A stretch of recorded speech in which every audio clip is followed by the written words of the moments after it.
Assalamualaikum warahmatullahi wabarakatuh. Perkenalkan, nama saya Robiatul Adabiyah, NIM E2018-2006. Di sini saya akan menanggapi video Bapak mengenai prinsip-prinsip ekonomi Islam.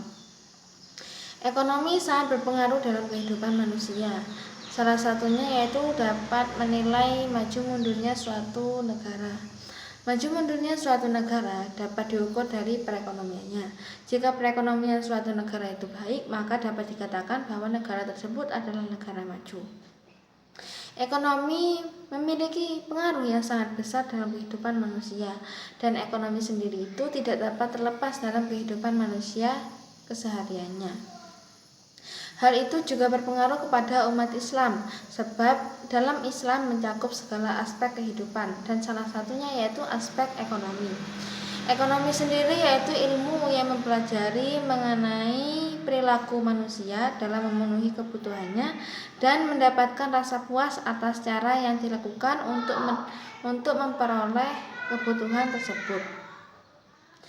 Sedangkan ekonomi Islam adalah suatu ilmu yang mempelajari bagaimana cara mengelola sumber daya yang bertujuan untuk mencapai falah atau kebahagiaan yang berdasarkan dengan prinsip-prinsip Al-Quran, hadis, ijma, dan qiyas.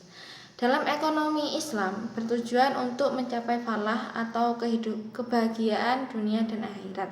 Sedangkan dalam ekonomi konvensional hanya bertujuan untuk mendapatkan atau mencari keuntungan sebesar-besarnya yang tanpa didasari dengan prinsip Al-Quran dan hadis, tetapi berdasarkan kepada pemikiran-pemikiran itu sendiri.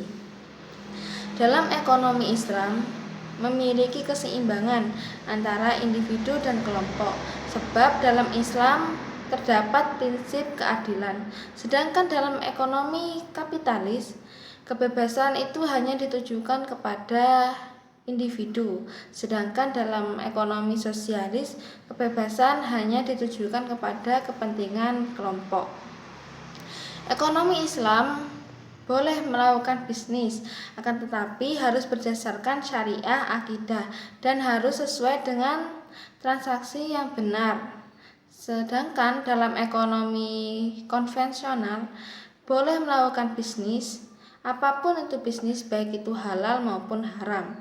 Dalam ekonomi Islam juga terdapat zakat yang berfungsi untuk membersihkan harta dan bertujuan untuk mensejahterakan umat. Demikian dari tanggapan saya. Apabila ada salah kata, mohon maaf yang sebesar-besarnya. Akhirul kalam, wabillahi taufiq wal hidayah. Wassalamualaikum warahmatullahi wabarakatuh.